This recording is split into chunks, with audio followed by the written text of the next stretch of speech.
अस्सलाम वालेकुम matric class chapter 2 में लेक्चर नंबर 5। आज हमारे पास diversity and magnitude of organic compounds. तो आज हम तमाम चीज़ों के बारे में डिस्कस करेंगे जो सवाल हमें अक्सर तंग करते हैं कि कार्बन की स्टडी क्यों ऑर्गेनिक कंपाउंड में की जाती है। ऐसा क्यों नहीं होता कि हम दूसरे एलिमेंट की भी स्टडी करें, बेसिक एलिमेंट की स्टडी करें। ठीक है, जैसे कि कार्बन की बॉन्डिंग हाइड्रोजन से भी हो रही है, लेकिन कार्बन की ज़्यादा स्टडी हमने ये भी नाम दिया carbon is element of life. हमने ये भी कहा कि ऑर्गेनिक केमिस्ट्री ऑफ कार्बन है।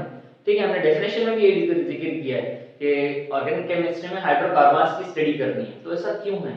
हालांकि कार्बन, चले ठीक है, मान लिया कि कार्बन जो है वो टेट्रावैलेंट है, ठीक है, लेकिन इसके नीचे आए सिलिकॉन, वो भी टेट्रावैलेंट है, उसकी वजह से भी टेट्रावैलेंसी है, उसके बाद भी 4 ही इलेक्ट्रॉन्स हैं आखिरी शेल में, तो उसकी स्टडी क्यों नहीं करते हम? तो उसकी आज हम वजूहात के बारे में डिस्कस करेंगे। तो पहले catenation, the ability of carbon atom to join another via covalent bond to form long chain and ring compounds।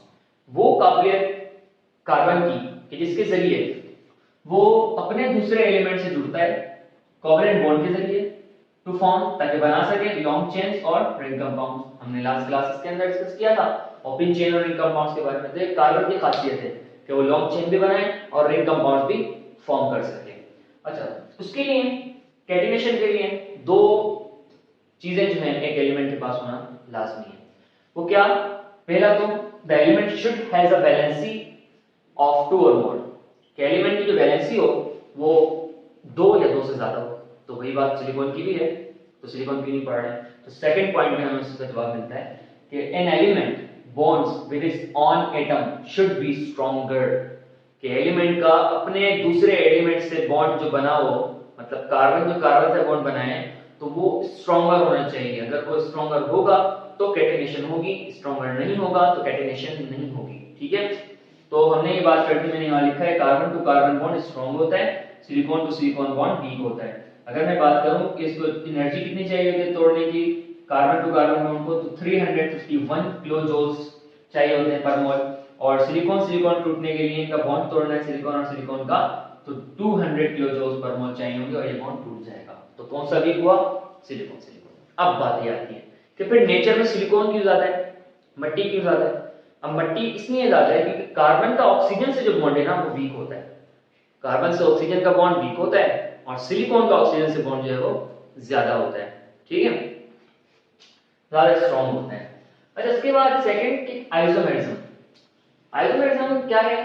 The compounds, two compounds have the same molecular formula but different molecular structure। कोई भी ऐसा compound हो, कोई भी ऐसा molecule हो जिसका molecular formula same हो लेकिन उसके स्ट्रक्चर जो हो वो डिफरेंट हो, तो इसे कहते हैं आइसोमेरिज्म। यहाँ मिसालें हमने लिखी हुई हैं कि यहाँ पर एक पेंटेन की चेन है, ठीक है, उस पेंटेन में कोई ब्रांच नहीं है तो वह पेंटेन है।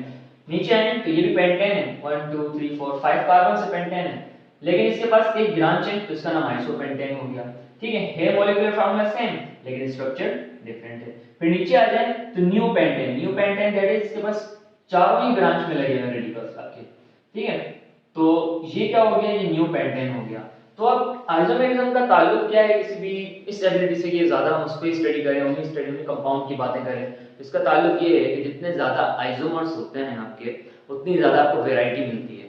ठीक है, जितने एक मॉलिक्यूल के जितने ज्यादा आइसोमर्स होंगे उतनी ज्यादा वैरायटीज की हमें हासिल होंगी, उतनी ज्यादा उससे हम चीजें बना सकेंगे। ठीक है, अच्छा, इसके बाद कार्बन कोवेलेंट बॉन्ड स्ट्रेंथ। अब देखिए हम बात कर चुके हैं कार्बन अपने आप से जो अपने नेबरिंग एलिमेंट से कार्बन से ही बॉन्ड जो बनाता है वो काफी स्ट्रॉन्ग बनाता है। तो यहाँ भी हम यही बात करेंगे carbon has a tiny size, carbon का जो साइज है बहुत छोटा है, दूसरे पीरियड में 2 शेल से फिर तो कार्बन एटम क्या कर सकता है? Carbon can form very strong covalent bond with various atoms. तो कार्बन क्या कर सकता है? वेरियस एटम से, मुख्तलिफ एटम से बहुत ज्यादा स्ट्रॉन्ग बॉन्ड बनाएगा। कौन सा? Covalent bond.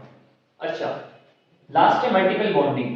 मल्टीपल बॉन्डिंग का मतलब कि एक वक्त में कितनी बॉन्ड्स बना सकता है कार्बन? तो एक वक्त में 4 बॉन्ड बना सकता है कार्बन। क्यों बना सकता है? बिकॉज कार्बन में फॉर्म मल्टीपल बॉन्ड, मल्टीपल का मतलब बहुत सारे bonds, in order to achieve या मीट टेट्रावैलेंसी। अपने टेट्रावैलेंसी को पूरा करने के लिए कार्बन एक वक्त में 4 बॉन्ड भी बना सकता है और डिफरेंट एलिमेंट्स से भी बना सकता है, डिफरेंट रेडिकल्स से भी बना सकता है। और बात अब हम बात करें इस पे, बात करें कि टेट्रावैलेंसी किस तरह अचीव होगी, किस तरह मीट होगी। तो देखें कार्बन में सेंट्रल एटम कार्बन है, यहाँ पर हाइड्रोजन से बॉन्ड किया हुआ है और ऊपर कार्बोक्सिलिक से बॉन्ड किया हुआ है, यहाँ मिथाइल से बॉन्ड किया है, यहाँ पर अमाइन से बॉन्ड किया है। एक वक्त में डिफरेंट ग्रुप से बॉन्ड किया हुआ है कार्बन ने। तो यही कार्बन की खासियत है कि इसमें हम उसको मल्टीपल बॉन्डिंग बनाने वाला एलिमेंट भी कहते हैं, और इसीलिए इसी की स्टडी की जाती है ऑर्गेनिक केमिस्ट्री के अंदर। तो ये था आज का लेक्चर हमारा, होपफुली आपको समझ आया होगा। इंशाल्लाह नेक्स्ट लेक्चर में मुलाकात होगी, तब तक के लिए अपना ख्याल रखिएगा। अल्लाह हाफिज़।